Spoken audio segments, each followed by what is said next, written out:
Donosti, qué presupuesto tienen y qué se puede hacer. Kaixo denoi, eskerrik asko Garbiñe, porque estas jornadas al final, o sea, sirven para concienciar, sensibilizar, para agrupar, para crear sinergias en relación a lo natural, a la jardinería, a lo verde, que es lo que nos une. Y bueno, aprovecho esta ocasión también, o sea, para venir apuntando cosas porque... Y sin proyección, ¿eh? Eso es, porque queremos aprender, queremos llevar todo lo que oímos a la ciudad. Hay mucho por hacer. Yo acabo de empezar en esta trayectoria como llevando la jefatura de Parques y Jardines. Y bueno, lo que hemos heredado está muy bien.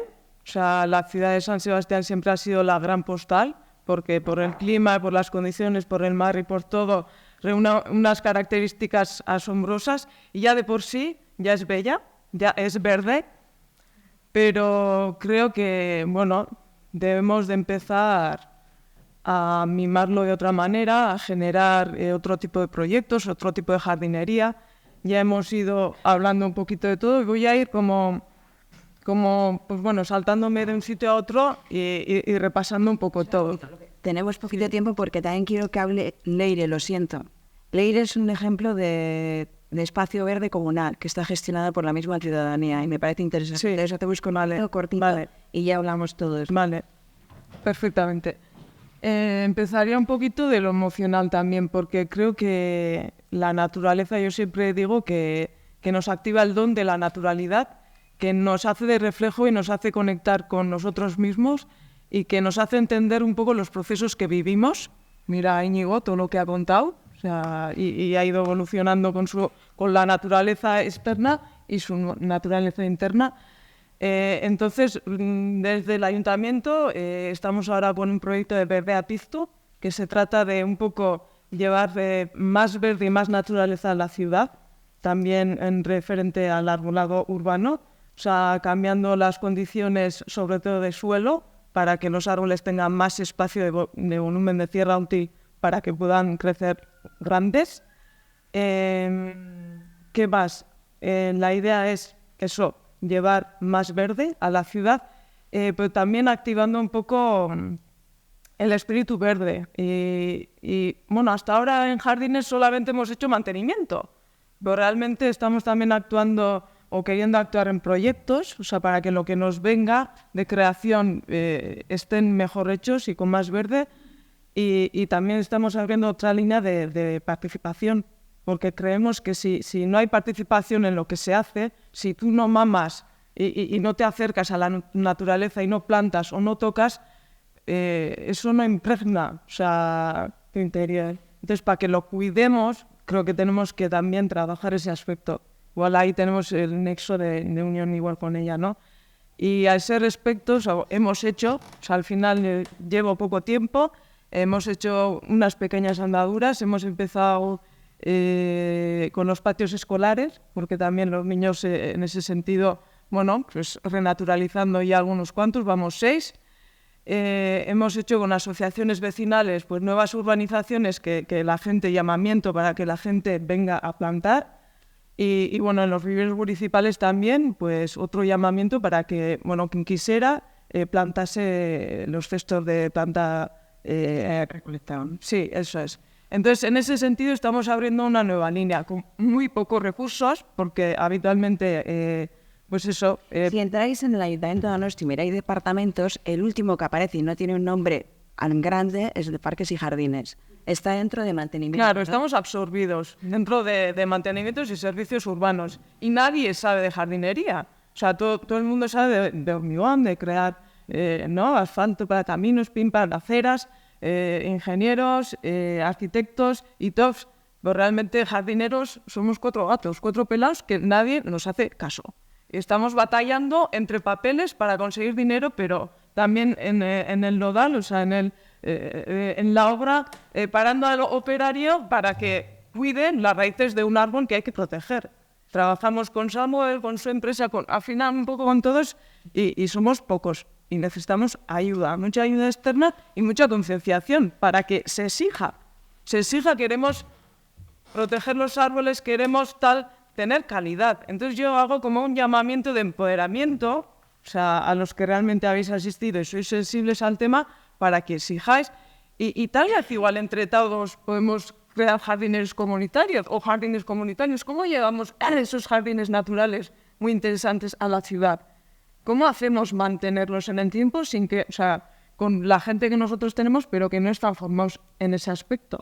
Y ahí también, en poco este tiempo, hemos intentado naturalizar la ciudad con islas de planta silvestre, con, pues bueno, alcorques floridos, praderas floridas, pues vamos experimentando. En ese sentido, se crea mucho revuelo, porque no estamos acostumbrados a ver Donostia silvestrado, a ver Donosti, que la jardinería igual no está tan cortada y tan bonita como siempre. Pero si queremos cambiar y si queremos cosas, bueno, pues más acorde a estos tiempos, más resilientes ante el cambio climático, tenemos que salir de la zona de confort y entender, ser más tolerantes y flexibles con lo que ocurre alrededor. O sea, que en los alcorques hay buenas hierbas, porque estamos habituados a hablar de malas hierbas, pero realmente son buenísimas, son las que se pueden comer y las se embabelaban, o sea, las medicinales. Entonces, claro, estamos acostumbrados a ver siempre lo bonito, ¿no? Lo que tú decías. ¿Y qué pasa cuando eso se sacude y no está como creemos que debería de estar? Pues lo aceptas en amor y paz, lo aceptas. Claro, entonces yo creo que de ahí vas haciendo el cambio, porque cuando aceptas eso, te das cuenta que viene Erlea, que ahora no me sé, una abeja y tal, y se poliniza y tal, y empiezas a observar, a respirar, a desestresar y te das cuenta que es naturaleza, te conectas y con un simple alcorque, o sea, pues llegas igual a un sentimiento, ¿no?, de bienestar impensable. Y es dejar esos prejuicios a un lado y sentir que todo es posible, que la naturaleza se expresa y que, bueno, de vez en cuando el actor humano pues lo podrá tocar y cuidar y tal, y darle unos toques, pero realmente tenemos que dejar aflorar la naturaleza en la ciudad y nuestra naturaleza, aflorar las emociones, gestión emocional. O sea, a ver, yo lo relaciono todo al final, porque vivimos estresados y con miedos y sin querer que haya ese cambio alrededor. Pero realmente queremos, ¿no? Pues dejemos que salga, expresarnos, aunque sea gritando, ¿no? Pues igual al principio gritamos, pero luego nos relajamos. Pues con la naturaleza igual, hay que dejar, o sea, hay que interactuar y dejar fluir. Entonces yo desde aquí pues hago esa invitación para que podamos experimentar, cambiar. A veces veréis cosas, uy, qué raro es esto, qué tal. Pero bueno, pues vamos todos en esa línea. Mañana son elecciones. ¿Qué hacemos? Bueno, era fuera de contexto, ya está. Muchas gracias por la pesquisa.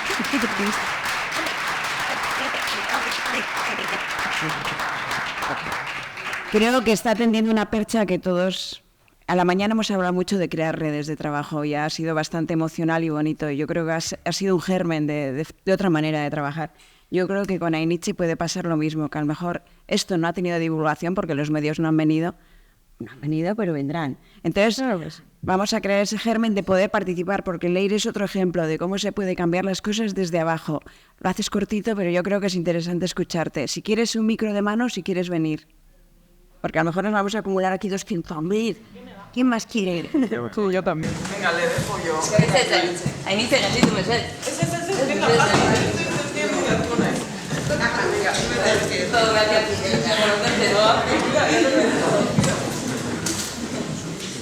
¿Hay sitio las dos? Vale, que te viene.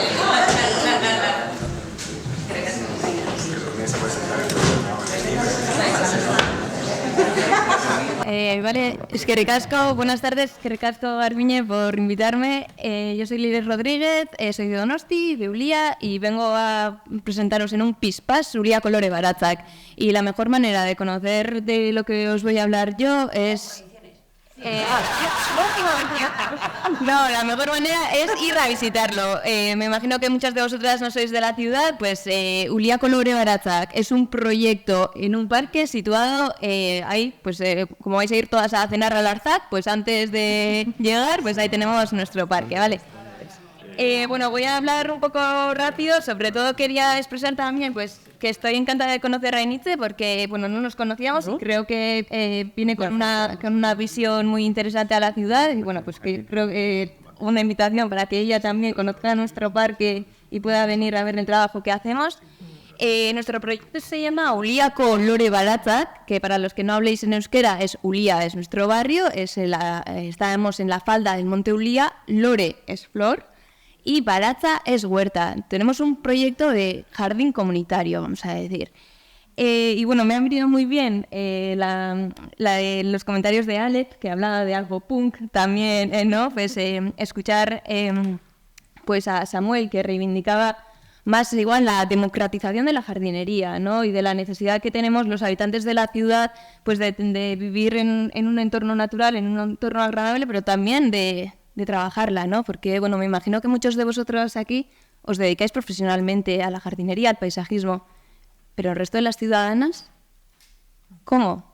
¿Cómo hacemos para mancharnos las manos con la tierra? ¿No? ¿Cómo hacemos para disfrutar de la naturaleza en nuestro alcance? Y no tenemos manera. Entonces, con nuestro proyecto, lo que hacemos es poner al alcance de todo el mundo su propio jardín. Ulia Kolore Baratzak, que está situado en lo que llamamos nosotros parque, porque el ayuntamiento todavía lo califica como solar. Los antiguos viveros municipales. Son los antiguos viveros municipales de Ulia. Es una cosa muy bonita, porque antes toda la flor y la planta se hacía aquí. Se hacían en las propias ciudades, como los mataderos que había en todos los pueblos, pues también había viveros. Y en Donosti también había un vivero, del cual mi bisabuelo era el vivero municipal. El viverista municipal, es el que trabajaba ahí. Entonces, no solo a mí me une un arraigo hacia ese espacio, sino que a todas las donostiarras, porque también ahí estaban los depósitos de agua del siglo XIX, que en otra historia ya volveré a contarlas. Lo que hicimos hace ya más de 10 años fue conseguir abrir ese espacio a toda la ciudadanía. Era un espacio donde, sorpresa, iban a hacer viviendas de lujo, sorpresa. Bueno, pues misterios de la vida, se consiguió parar ese proyecto y lo más mágico de todo es que conseguimos reclamarlo los ciudadanos. Con otra visión de Mari de esas, de repente, lo nunca visto, la cesión de un espacio público abierto pasó a manos ciudadanas. Fuimos una asociación, primero de la mano de la Asociación de Vecinos del Barrio, luego nos constituimos como nosotras mismas, como una asociación, quienes cuidamos a día de hoy, tras más de casi 10 años de trabajo, bueno, más de 10 años de trabajo, un espacio de 1,5 hectáreas. Vosotros sabéis lo que es cuidar de un parque, de un jardín. Esto lo hacemos 100% con trabajo voluntario. Aquí no pasan las máquinas del ayuntamiento sopladoras. Mañana tenemos jornada de Auzolán. Si os quedáis con ganas de trabajar. Eso sí es una práctica democrática real. Auzolán, ¿qué es Auzolán? Auzolán es un día de trabajo comunitario. Los hay en todos los pueblos, en todos los idiomas. Esto ha pasado en todas partes. Es una práctica rural que traemos a la ciudad, porque necesitamos otra manera de entender el espacio público, porque el espacio público nos pertenece. En el Parque de Viveros de Ulia damos forma a nosotras mismas al parque, al jardín que queremos, cosa que no muchas veces se ha entendido desde otros espacios y que cuando hemos ido a mesas municipales, lo que sí tenemos es muy buena sintonía con muchos técnicos del ayuntamiento, porque los profesionales de la jardinería saben el trabajo que hacemos nosotras, porque ellas mismas lo han tenido que hacer. Y nosotras ahorramos una pasta al Ayuntamiento de Donosti con todo el trabajo que hacemos. Ya estoy hablando de la parte de jardín, porque la parte social, lo que hacemos nosotros con un mogollón de gente que nos viene, tenemos lista de espera para participar en nuestro proyecto. En todos los martes nos reunimos ahí más de 20 personas. O sea, de nuevo, gratuito al ayuntamiento y a todas las personas. Bueno, o sea, 1000 cosas para decir, poco tiempo. os invito a venir a conocer el Parque de Viveros de Ulia. Esa sí es otra manera de habitar nuestro entorno, de participar, de hacer jardinería de base. Nosotras, estaba escuchando las ponencias y me daba un mogollón de pena y envidia porque no llegamos a diseñar qué tipo de jardín queremos. Yo digo que todos los años hago lo mismo, o sea, limpio las mismas zonas y es que no tenemos dinero para comprar plantas. Íñigo nos dio a algunos amarantos que nos estamos volviendo locas porque se nos pasan para todas partes. Hacemos, o sea, una idea muy mala. Aprendemos, no somos profesionales de la jardinería, no somos profesionales de la huerta, pero... Amar tanto nunca es un problema. Fuera de tus horas de trabajo, sí. Y bueno, también tenemos unos invernaderos, tenemos una infraestructura que ha sido un regalo para un proyecto como el nuestro. Tenemos invernaderos, tenemos agua, tenemos ganas, tenemos ilusión, aprendemos sobre la marcha. Os parecería un escándalo la estética, pero a nosotras nos encanta porque somos un poco así, ¿no? Desastres. Y luego, pues, y lo único que sí demandamos, ¿no? De cara, pues, a los responsables municipales, más a ti también un poco, pero, o sea, al final el hombre, no, tía. Es un poco dignificar el trabajo que hacemos porque, bueno, estamos convencidas y súper orgullosos del trabajo que hacemos. De hecho, en 2021 la Comisión Europea nos dio el primero de los premios New European Bauhaus por el valor estético de la inclusión y de comunidad de todo lo que hacemos. Pero lo que pedimos es dignificar las condiciones en las que estamos, porque ahora mismo estamos ocupando un solar de 1,5 hectáreas en Donosti, no tenemos permiso. Nuestras voluntarias no tienen un seguro para trabajar ahí con, a veces, también herramientas a motor, ¿no? O sea, a veces metemos... a veces también, sí. La infraestructura se nos cae, los invernaderos se rompen, la arreglamos todos nosotras. Pero, claro, el nuestro es un poco más diferente, no vivimos de esto. Y queremos un poco seguir haciendo el trabajo que hacemos, lo hacemos encantadas y seguimos haciéndolo, pero bueno, lo que pedimos es un poco de dignidad, que bueno, poco a poco lo hacemos. Sabemos que ya estar ahí más 10 años pues es un logro a nivel de Donosti, un proyecto así, y es que ricasco, súper guay.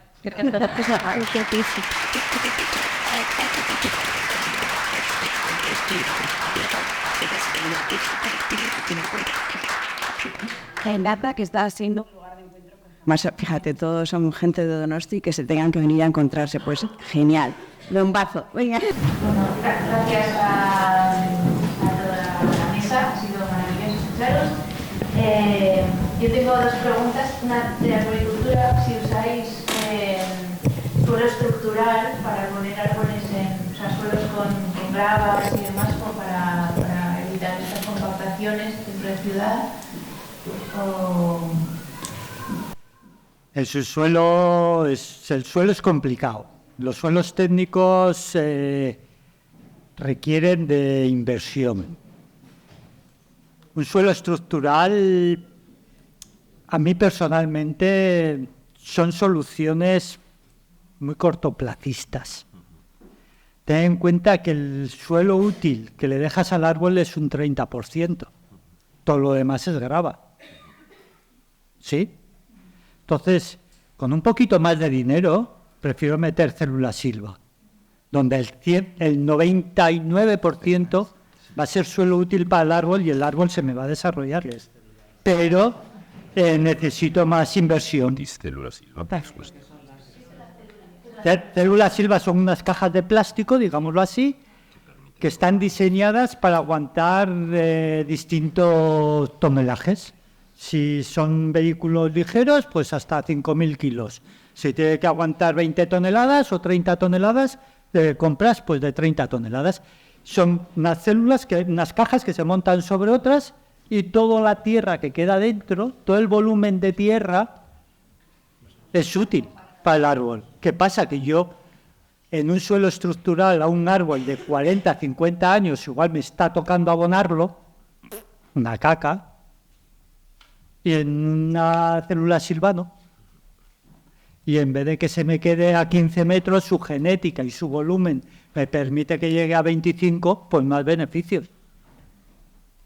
Es una inversión a 100 años. O sea, una inversión a 100 años, 150 años, ¿por qué a un arquitecto le dan lo que le dan para hacer carreteras y a nosotros no? Diseñadas para aguantar distintos tonelajes. Si son vehículos ligeros, pues hasta 5.000 kilos. Si tiene que aguantar 20 toneladas o 30 toneladas, compras pues de 30 toneladas. Son unas células, unas cajas que se montan sobre otras y toda la tierra que queda dentro, todo el volumen de tierra es útil para el árbol. ¿Qué pasa? Que yo en un suelo estructural a un árbol de 40, 50 años, igual me está tocando abonarlo, una caca, y en una célula silvano, y en vez de que se me quede a 15 metros, su genética y su volumen me permite que llegue a 25, pues más beneficios. Es una inversión a 100 años. O sea, una inversión a 100 años, 150 años, joder, porque a un arquitecto le dan lo que le dan para hacer carreteras y a nosotros, ¿no? ¿Por qué? Porque somos los, como decía el chino, los de abajo que tenemos que estar tocando en todos los sitios. Pues hay que reclamar. A ver, tengo unas cuantas preguntas, he aprovechado que tengo el micrófono en la mano. Para Carlos, cuando dices que hacéis plantaciones densas, bueno, es que es un temazo lo de los marcos de plantación. No sé, nosotras intentamos guardar los marcos de plantación teniendo en vista el tamaño final de la planta, con lo cual nos lleva a tener, pues, yo qué sé, entre arbustivas que de 60 centímetros, pues dejamos esas distancias, o en gramíneas dejamos unos 30, 50, no sé.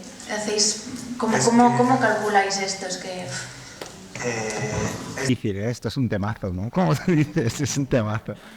Pero, o sea, yo que he tenido la suerte de ver, por ejemplo, a Luciano Jubilei plantar, a Tom Stuart Smith, y siempre me he llevado las manos a la cabeza, pero en realidad densidades de plantación, por ejemplo, en herbáceas perennes de 9 plantas por metro cuadrado, de 9 hasta 12 plantas por metro cuadrado que he llegado a ver en maceta de 9, y agrupadas por especies más juntas que otra especie. O sea, no sé si de repente vas a utilizar una especie, pues ahí la puedes juntar más, porque al final van a competir entre la misma especie y el efecto va a ser de la misma planta. Y luego te separas un poco y vuelves a juntar la otra especie que utilices. Pero... ¿3 ejemplares de la misma especie, por ejemplo? Sí, o 5 o 7. Claro. Pero bueno, es que hay muchos tipos de plantar, que eso no lo he hablado, ¿no? Puedes plantar en masa o en bloque, o puedes hacer una interplantación, que es colocar una, y a veces también utilizas densidades muy altas. O sea, una cosa que hemos ido aprendiendo es que al final las plantas se buscan la vida, y unas dominarán sobre otras aparecerán, y al final el conjunto o la evolución de la plantación te dará una cosa u otra. Pero densidades altas, densidades de más de 5 plantas por metro cuadrado, más de 7 plantas por metro cuadrado a veces, en herbáceas. En arbustiva menos, en arbustiva estamos en densidades de 2,5, 3, 2, depende qué arbustivas. Pero alta densidad para eso, para que al final haya como un poco de competencia, ¿no? Como en la naturaleza, y al final todo ya aparece. O sea, nosotros... Cuando mirábamos libros de Tom Stuart Smith y veíamos esas plantaciones, alucinábamos, no entendíamos, ¿no? Porque está todo tan variado y tal, y cuando le vi colocar, que tuvimos la suerte de colocar, él me decía todo el rato, no pienses. Y él lanzaba, iba a colocarlo y me decía otra bandeja, y cogía otra bandeja, y decía, Él no piensa, él en realidad reparte, y luego esa composición es tan natural. Pero densidades altas. Yes. Y ya... Yo solamente porque me ha recordado un libro que estoy leyendo que me parece maravilloso, que se llama, todavía no se lo he dicho, a mi jardín de Piapera, que bueno, lo conocéis, que precisamente habla de eso, de qué le pasa al jardín cuando ella ya no esté. Y bueno, me muy bonito libro, la verdad. Ahí se ve claramente la dependencia de un jardín respecto al jardinero, ¿no? Al propietario, al que lo cuida. Sí, incluso en jardines naturalistas. Bueno, gracias. Nada. Un poco en relación a lo que habéis hablado ahora, que me hace mucha gracia, porque como yo estoy aficionada y no trabajo esto, si no les da planta pequeña, yo creo que en el libro lo explica, pero luego para nosotros no existe esa planta, o sea, no puedes comprarla. Ahora, bueno, he encontrado un vivero a veces que se puede, pero son los únicos que hay, porque Iba a venir, ¿eh? Iban a los venir viveros como de al lado, como el transporte del invernadero, del vivero local, que es importante trabajar con lo local para que se adapte mejor a los viveros que vamos aquí a Una cosa, perdona que te interrumpa. Una cosa es, nosotros ya tiramos mucho más hacia viveros forestales que viveros ornamentales. es que a los pequeños consumidores no los venden, o sea, siempre los venden a paisajistas o a... Ya. Ahí tengo un truco para ti. La receta. Porque yo durante años tuve el mismo problema. Yo empecé como jardinero amateur y no podía acceder a esos viveros. Entonces, búscate a alguien que sea autónomo, que tenga una empresa, invéntate la historia que sea para que le creen una ficha de empresa que puede ser hasta incluso catering o restauración. O sea, no, es que monto eventos y ahí le cuelas. Y por ahí compras. O compras una y la divides en 8. También.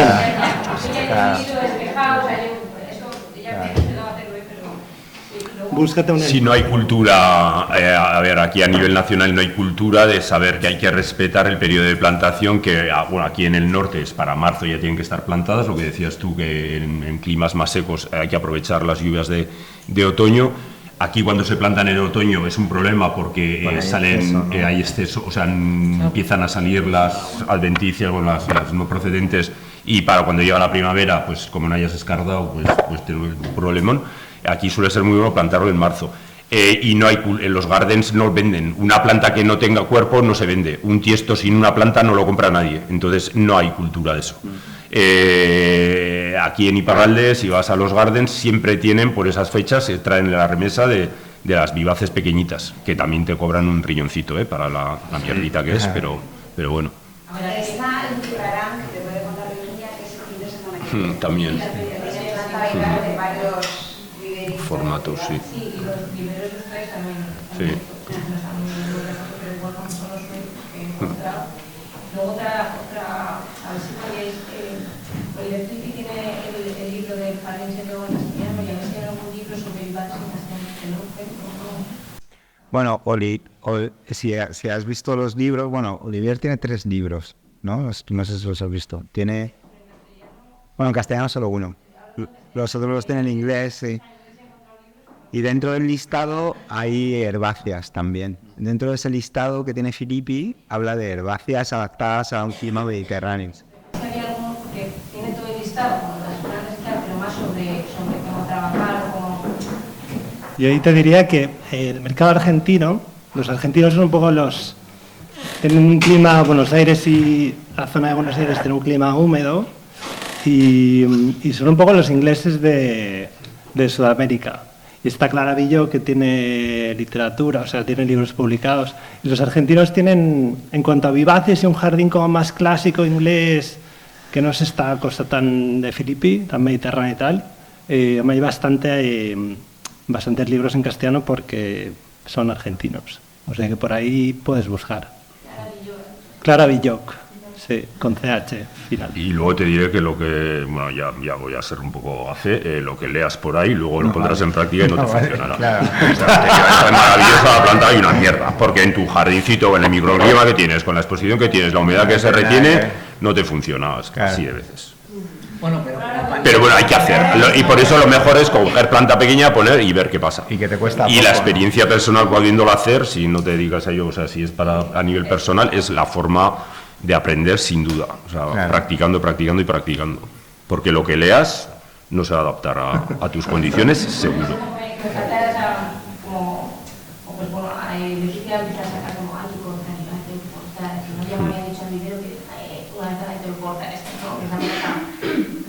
un poco como que no lo encuentro en castellano, ¿eh? Claro. Leí en inglés, pero esa ley.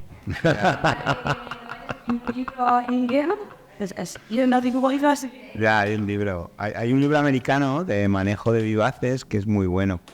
Lo que pasa es que está en inglés, claro, es americano, pero sí. Pero bueno, ya se sacará algo de manejo. Es difícil.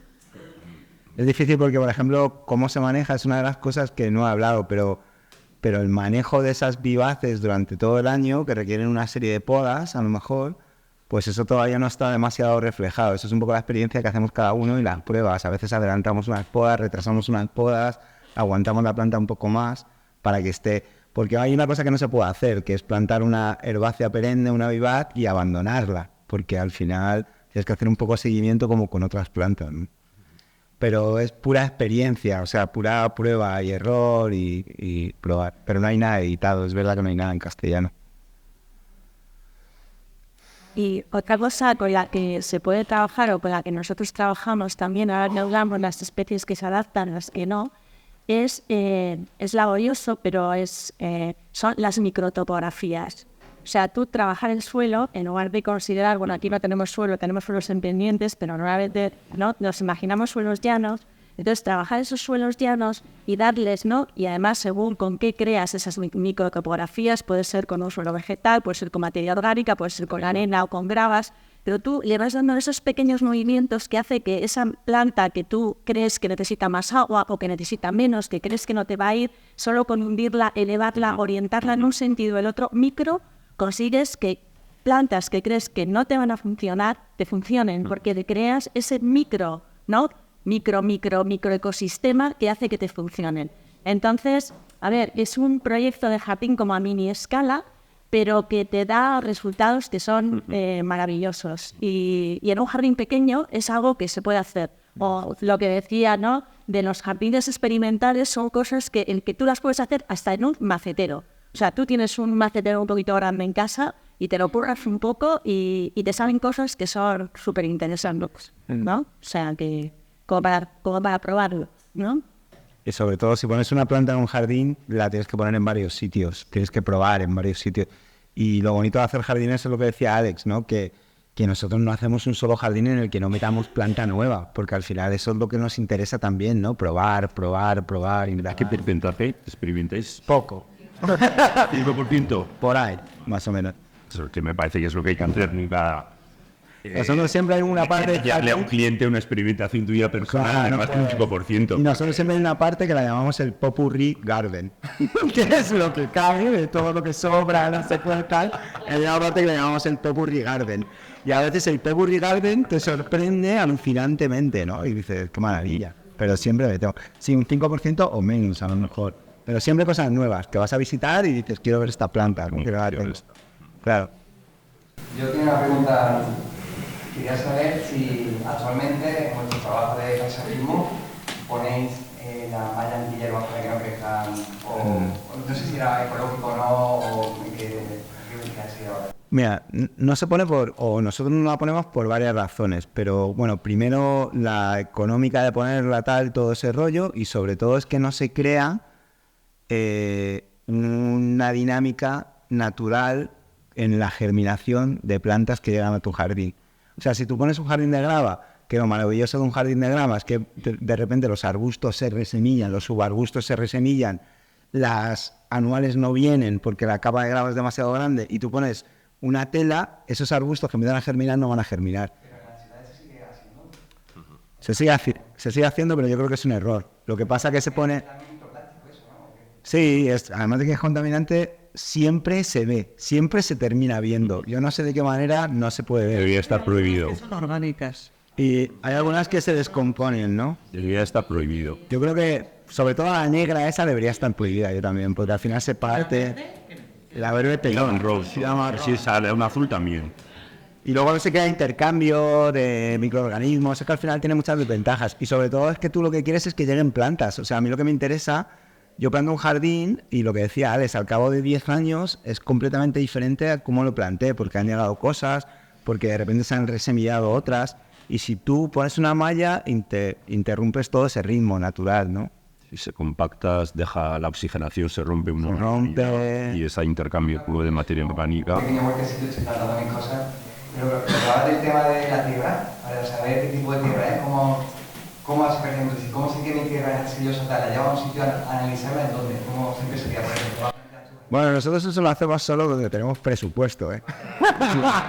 Si no, toques la mano y haces el rulo. O sea, si tenemos pasta, lo llevamos a un ministerio. Que en realidad toda mi vida lo he llevado 2 veces, ¿sí? O sea, pero este básico al final lo que os digo es eso, ¿no? Que al final ves un poco la textura como dice Íñigo, ¿no? Ahí con una textura... Sí, pero depende en qué obras también te digo que es complicado, porque hay obras que requieren muchas, lo que se llaman tierras de préstamo, que tú tienes que traer tierras de otros sitios, y entonces, a ver, es muy importante que las analices, porque, por ejemplo, hay tierras que se llaman recicladas, que como que decir reciclado ya no suena bien, y a lo mejor tienen un índice de minerales, por lo tanto de sal, y por tanto tienen un pH que es altísimo, y que vamos a decir que no puede alterarnos lo que hemos pensado sobre lo que saben. No, es muy bueno, sí. Más que bueno. En realidad es muy importante. Quizás lo que no lo tenemos es tan a mano como deberíamos, ¿no? Pero yo creo que sí, y en los temas de condiciones en obra, en espacio público, desde luego tienes que hacerlo. Tienes que hacer. Yo... Lo que está subvencionado, lo llevas a analizar y estás pagando una parte mucho más pequeña. Yo no sé en tu comunidad cómo funciona. Vizcaya también tiene Speicher, que es una diputación que también tiene un precio más ajustado. Lo que pasa es que tardan bastante tiempo. Hay una ley del suelo, ¿eh? Sí, hay una ley del suelo que se dice qué es cada suelo. Es muy distinto un suelo vegetal de un suelo natural. Y en los pliegos y en las licitaciones aparecen, y cuidado, que como yo, técnico municipal, ponga suelo vegetal, no me traigas uno natural, ¿eh? Hay que salirse la ley. Claro, yo te estaba hablando principalmente porque muchos de los jardines que hacemos lo hacemos en el campo y yo no hago ningún aporte de suelo. Parto a la tierra que hay ahí, entonces... Pero es verdad que trabajamos con un suministrador. Un análisis para saber qué tipo de tierra era antes de plantear. Sí, está muy bien, se lo puedes hacer y luego hay empresas particulares y en Madrid, por ejemplo, lo llevas al ministerio, a un ministerio de Agricultura y tiene una sección que te lo analizan también y a la Escuela Universitaria de Agrónomos también. Las universidades también lo hacen y es buenísimo, pero bueno, cuando trabajamos con suelos de campo y luego sí que tenemos un proveedor cuando hacemos jardines urbanos que necesitamos aportar tierra, que sí que hemos hecho un análisis previo de lo que nos suministran. Pero como se supone que siempre es lo mismo, no, pero que seguro que no es lo mismo, ¿eh? También te lo digo. No, y a título particular, es muy chulo que tú no te hará falta, porque hay un ojímetro ahí, ¿sabes? El color, cómo moja, cómo se seca, cómo lo tocas. Entonces empieza por ahí y seguramente no necesites, porque estos son proyectos de otra envergadura. Pero sobre todo en suelos reciclados es el tema también de los metales pesados. O sea, que puede llegar a tener metales pesados, entonces puede ser perjudicial para la salud. Es un tema serio, ¿sabes? O sea, es un tema serio. Es otra película. Una pregunta para Samuel. El tema de los árboles, por ejemplo, en las ciudades como Sevilla, Córdoba, donde yo soy, con los naranjos, ¿no? Que con tanta calor que hace tanto naranjo que no da sombra, ¿no? ¿Qué árboles plantean allí? Ni idea. Almeces. Cada uno es buen arborista o mejor arborista en su zona y conoces lo que te limita. O sea, tu territorio. Yo me voy a... y sabré, pero no tengo ni idea. Sí, seguramente donde están muchos de los naranjos, que sería cualquier árbol muy bien, porque están en zonas, partes viejas, o sea, cascos históricos, donde la tierra, o sea, hay una subbase de tierra que el árbol no podría desarrollar. Exacto. Que no está compacto. Que no, bueno, es que nosotros en las nuevas urbanizaciones ni hay tierra. O sea, y hay un paquete de todo uno, roca abajo y venga, bonsáis. Y que es un gran hándicap, y supongo que tú lo tienes clarísimo, es que tenemos toda la red de infraestructuras por recibir suelo. Y no hay un proyecto de red de infraestructuras. Quiero decir, que viene el de gas y te dice, te voy a pasar por aquí. Viene el de la fibra óptica y te dice, yo te voy a pasar. Y te van abriendo y abriendo fases. Y una te pasa por aquí, y la otra por allá, y la otra te cruza por aquí. Y entonces, no solamente es que pueda afectar al crecimiento del árbol que se va encontrando con todo ese batiburrillo, sino que cada vez que tienen que hacer una reparación, van levantando esto, van agujereando, cortando raíces. Al punto, bueno, ahora lo acaban de hacer en Zarauz esto, o sea, en vez de meter toda la nueva infraestructura de saneamiento por la mitad de la carretera, que lo podían haber hecho y respetaban unos tilos maravillosos que daban, que daban un glamour a esa calle, los han arrancado los árboles y han metido unos peralitos que ahí se van a quedar, pirulitos. Y mira que era fácil, tengo un problema, dejo el árbol, dejo la acera sin tocar y meto en la mitad de la carretera todas las infraestructuras que necesito. Pues no. Pedimos es que se hagan proyectos de subsuelo, o sea, quiero decir, que igual que una acera tiene X de ancho, una carretera tiene X de ancho, una vivienda tiene lo que sea, ¿no? de espacio, las infraestructuras se tienen que calcular y decir, a ver, ¿esto cuánto ocupa? Entonces, este espacio para que me pasen estas infraestructuras, las actuales, las posibles y las pasadas. Y ya sé que en este eje no voy a poder plantar, pero tengo todo el resto que puedo usar las celdas, que puedo usar suelos permeables, que puedo dar espacio al árbol, y entonces eso redunda en que el espacio que le cedo a lo natural, ¿no? Es de muchísima mejor calidad, no lo voy a tocar, va a estar los primeros 15 años, pues, ¿no? O sea, es que eso que tenemos ahí abajo es una bomba de relojería. Sí, es tan fácil como llevarlo de mitad de la carretera, solo que luego cuando hay un problema va a quitar al tráfico. Entonces, no, que afecta al peatón, que las arquetas estén en la acera, pues que esté en la mitad de la carretera. O sea, tú vas a buscarla en los planos y no existen. O sea, hay algunos que están y otros no están. Sí, yo también estoy contigo. Yo creo que es una cuestión de gobernanza y de planificación. Primero, porque todo el mundo que... No, porque todo es... Sí, da igual, tipo, ¿verdad?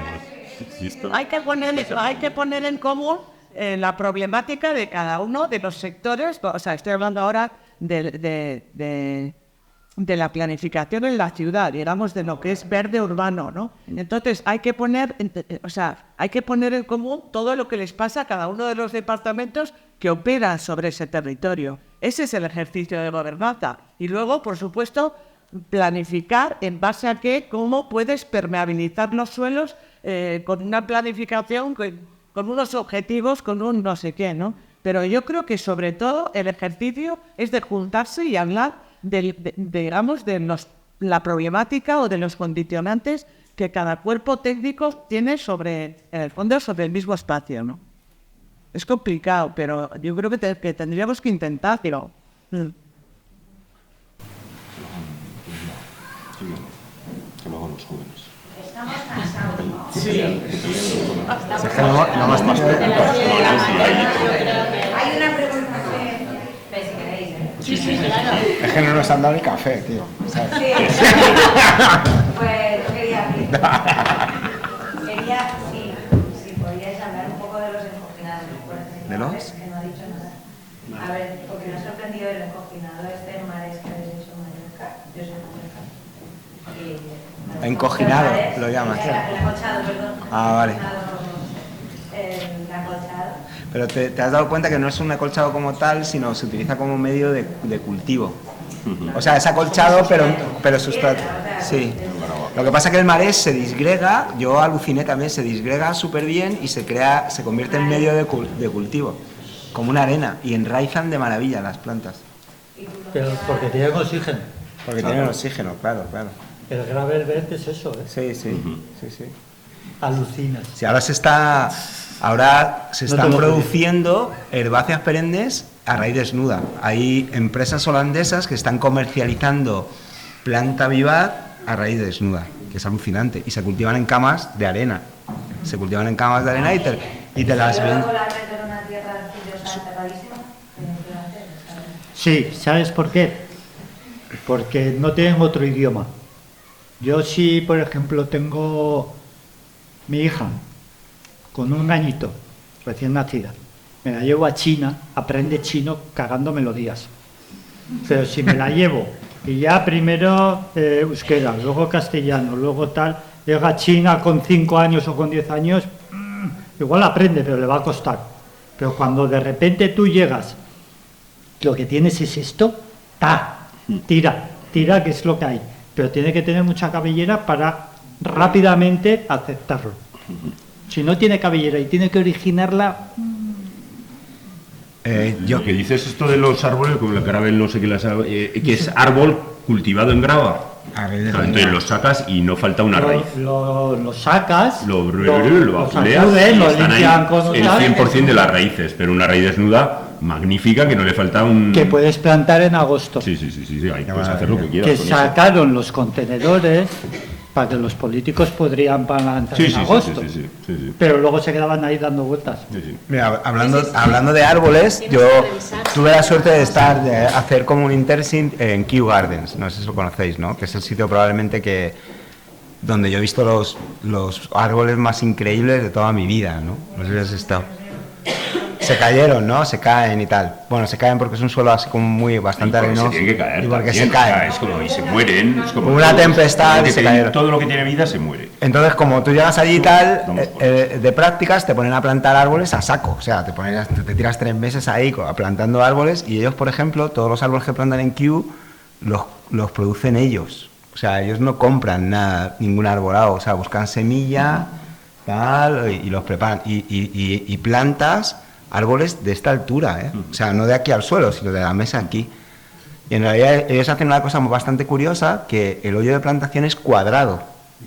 O sea, ellos lo que haces es, retiras el césped, porque casi todo tiene césped, haces un hoyo cuadrado que marcas, sacas toda la tierra, la vuelves a meter, lo preparas y plantas este arbolito. Y esta es la manera de plantar. Y esos árboles viven cientos de años. Y estamos hablando de árboles así, ese plan, ¿no? Y es bastante curioso. Hacen los hoyos cuadrados porque dicen que es una mejor manera de que las raíces penetren en las esquinas. O sea, porque a veces lo que pasa cuando se hacen los hoyos circulares, bueno, lo sabrás tú mucho más, y cuando se hacen con maquinaria y tal, al final se queda demasiado compactado las paredes laterales de ese hoyo. Entonces, si haces un cuadrado, eso es, y no queda menos compacto por la palabra. Sí, entonces, hostia, qué bueno. Eso es. Eso me había ocurrido, qué bueno. Y entonces, bueno, toda la lúpica del mundo. Está súper bien. Y lo que ha dicho él, ¿no? Quita la palabra. Perdón. Ya me he relajado ya. Es broma. Sigue. Es que ya no sé lo que iba a decir.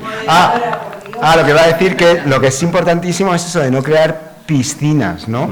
Porque si tú al final haces un hoyo de plantación y coges un sustrato súper bueno, mejorado, tal, aireado, tal, y solo lo pones en el hoyo de plantación, los árboles por naturaleza son perezosos y se van a quedar donde tienen las mejores condiciones, ¿no? Entonces, nosotros, que esto es una pregunta que te la lanzo a ti, con lo que tenemos más problemas son como con los sistemas de drenaje de árboles.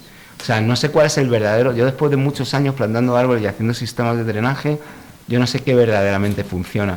Porque yo lo hago y ya se entierra todo y ya no sé si funcionan, no funcionan, o hacéis sistemas de drenaje así como tales, con tuberías y con... Nunca. No, lo mejor que puedes hacer es cogerte a un aullador, una máquina aulladora, es como una barrena que gira. Una barrena que gira, enganchada en una pala, meterle un complemento, intentar bajar todo lo que puedas.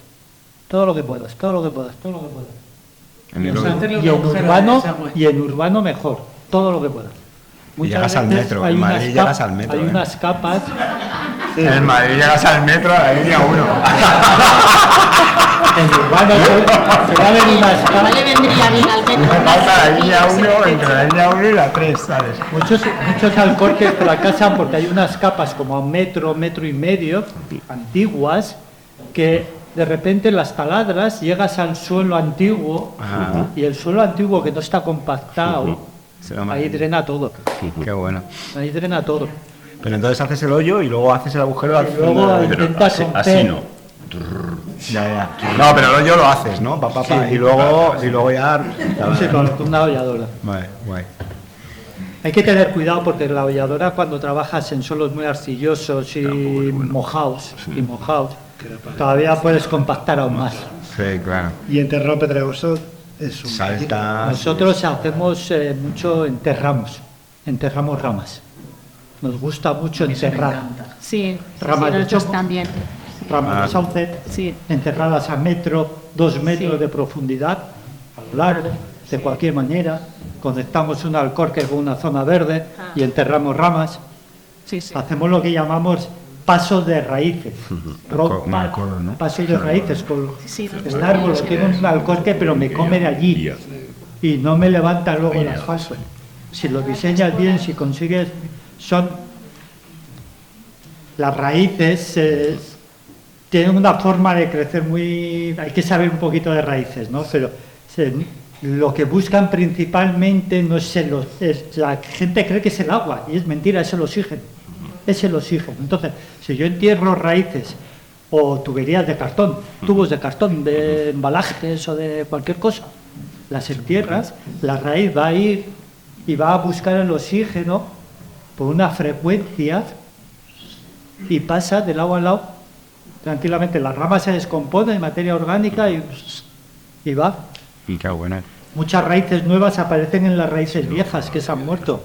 Un árbol, las raíces que tiene cuando tiene 150 años, no son las originales.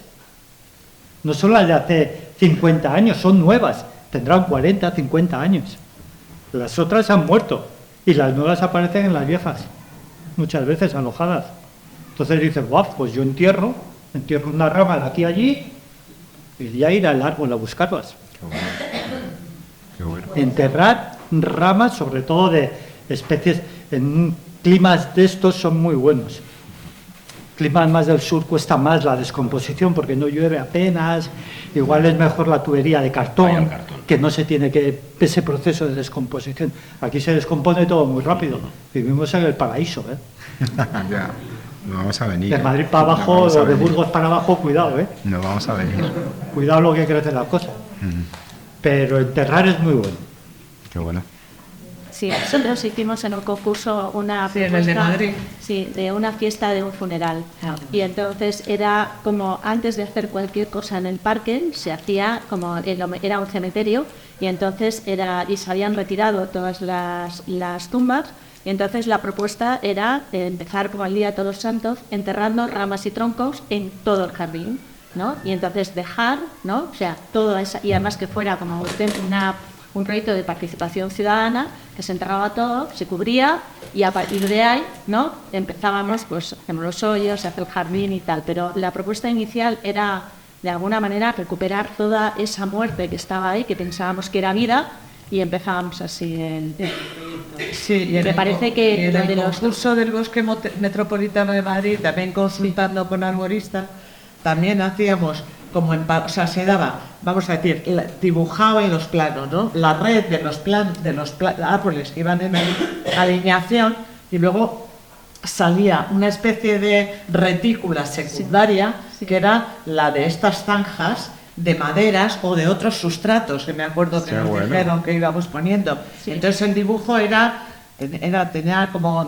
interesante porque eran los árboles y al lado una segunda retícula que parecía como que veías doble. ¿Me entiendes? Sí. Bueno, pero esto fue por ideas de los arboristas. Tener en cuenta que si queremos árboles a 150 años grandes, tienen que ser seguros. Si se caen, la ciudadanía reclama actuar, reclama una seguridad. Eso es algo que no entiendo. La seguridad... O sea, cuando tienes un accidente de coche, te matan, tío, y nadie quita los coches de la carretera. Yo no entiendo por qué hay que cortar árboles porque te cae y mata a una persona. Un orgullo. Porque te ha caído un árbol. O sea, es una forma de morir. Mira, nosotros hacemos muchos riesgos. ¿Sabes por qué es? Porque el riesgo de un accidente en coche tú lo conoces. Entonces, cuando tú conoces el riesgo que tienes al asumir el conducir, dices, no, yo este riesgo lo asumo, yo lo conozco. En cambio, no conoces el riesgo de tener un árbol. Pero se cuantifica igual un riesgo y el otro. ¿Eh? El de los accidentes y el de los árboles, nosotros lo cuantificamos con la misma metodología. Es un porcentaje, una probabilidad. COVID era una probabilidad. Durante todo el COVID nos hablaron de probabilidad. A mí me ha tocado esta semana estar en Donosti toda la semana haciendo riesgo, es una probabilidad. Una probabilidad de que caiga, de que pille a una persona, de que origine un daño. Si se cae y no origina un daño, no hay riesgo. Entonces, los árboles grandes seguros los conseguimos enterrando.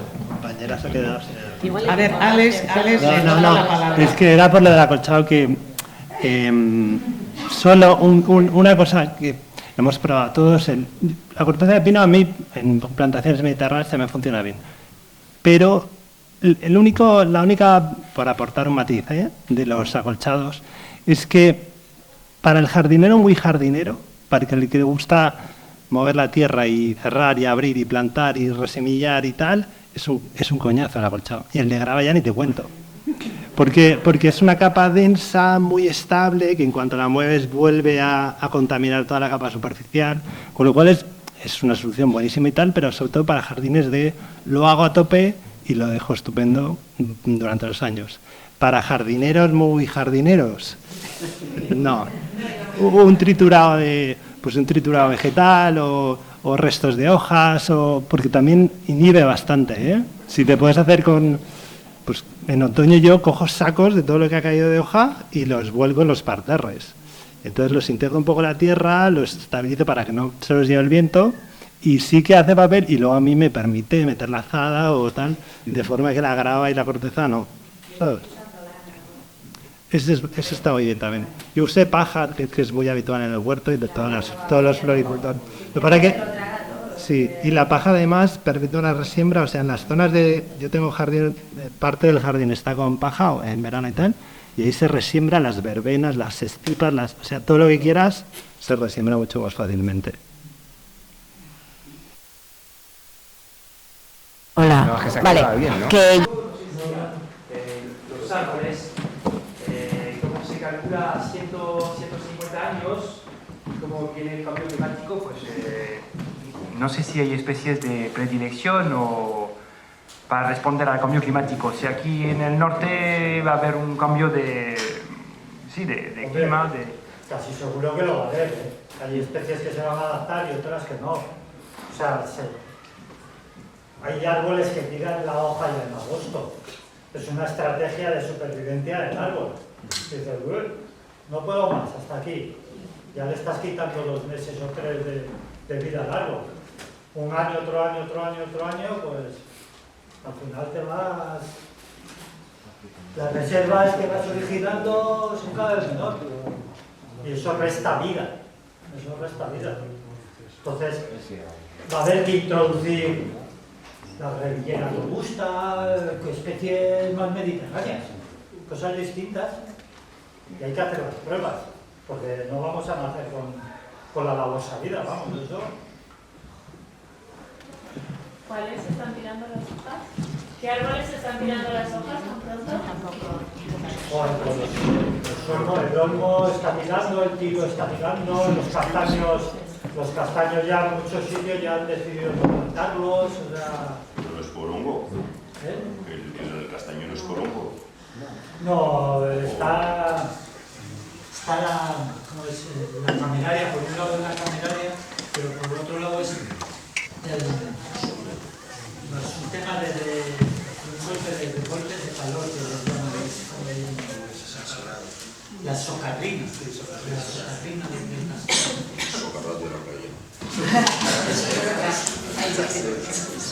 Tener en cuenta que la reverberación, una de las cosas que más compacta tanto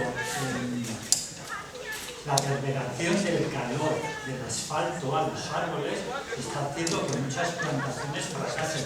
Ya no es que se enraícen y que tal, sino que la propia plantación ya fracasa por el golpe de calor que reciben de la reverberación, porque si te hace 45 grados y el rebote te pasa a 65, 70 grados sin quererlo, Te bajas con el termómetro, te pones... Quemaduras, ¿no? En los troncos, en la orientación, mediodía, tarde, Eso en Pamplona, por ejemplo, todos los árboles tienen una mallita negra. aquí los trataron muy grandes sin protección.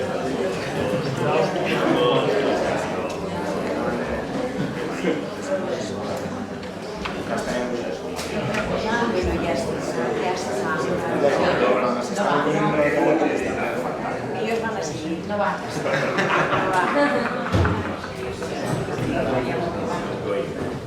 Rita. Se ha ido hasta aquí. Te digo que está. Se ha Hola. Vale, que yo creo que vamos a terminar. Como no ha habido descanso, ya está, ¿no? Ya debatiremos. Vale, es que así podemos, es egoísta porque quiero recoger un poquito porque a las 8 nos vamos. Egoísta es... Es humano. No, egoísta es que muchas gracias por preguntar eso.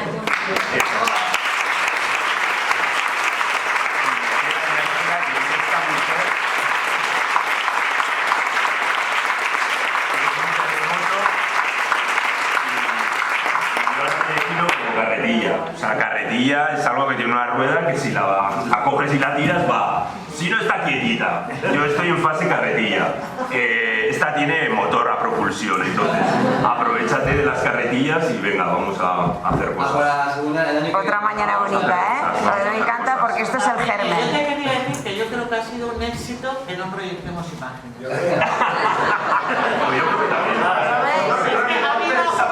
Sí, porque ha habido una relación mucho más de... ¿Quién no ha visualizado todo lo que han contado? Que me decían, no van a entender. Las raíces yo las he entendido. Yo creo que el vuestro o lo publiquéis por escrito, porque yo creo que ya escrito lo que habéis dicho, ya si lo leemos. Está grabado y luego haré podcast para que lo podáis gratuitos. Podcast lo veo, lo veo. Espera, que no le oigo. Me encanta, maravilloso. No sé si con imagen o solo directamente con sonido, porque la imagen no va a ser muy divertida. Mejor podcast, este es mejor podcast. No hay fotos, o sea, ¿para qué queremos vídeo? Estaba todo pensado. Vale, pues Milla Esker, a lo mejor una foto grupal o qué. ¿Quién hace una foto? Es verdad. Mañana hay intervenciones florales en 4 puntos de la ciudad que son gratuitos y para que la ciudadanía vea flor. Náutico, Plaza de la Perla, bueno, esperar, que está el día de la danza, el día de la bici, las elecciones. Todo. Nosotras. Entonces, Tabacalera, Náutico en el mar, Plaza de la Perla y la Marquesina de la Avenida. 4 sitios. Ya lo he dicho, Tabacalera, ya lo he dicho, está puesto en el papelito que tenéis ahí. Empezarán a montar a las 9 más o menos, que yo creo que es interesante verlo como lo montan, porque es la primera vez que vamos a ver floristas trabajando, y para las 10 estará montado. El Náutico lo desmontan a las 2:30, pero si no hasta la noche lo podéis ver. O sea que nada, y atacar a los floristas, preguntarles, ¿vale? Mira, es que...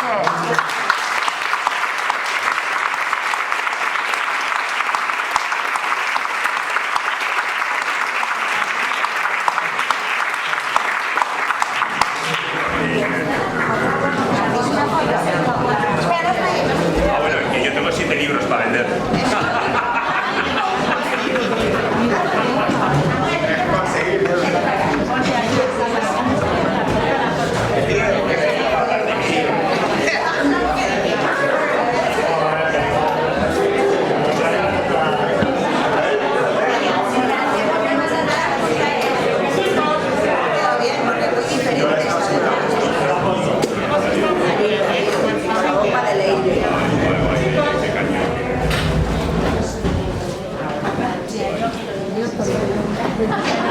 Pepe.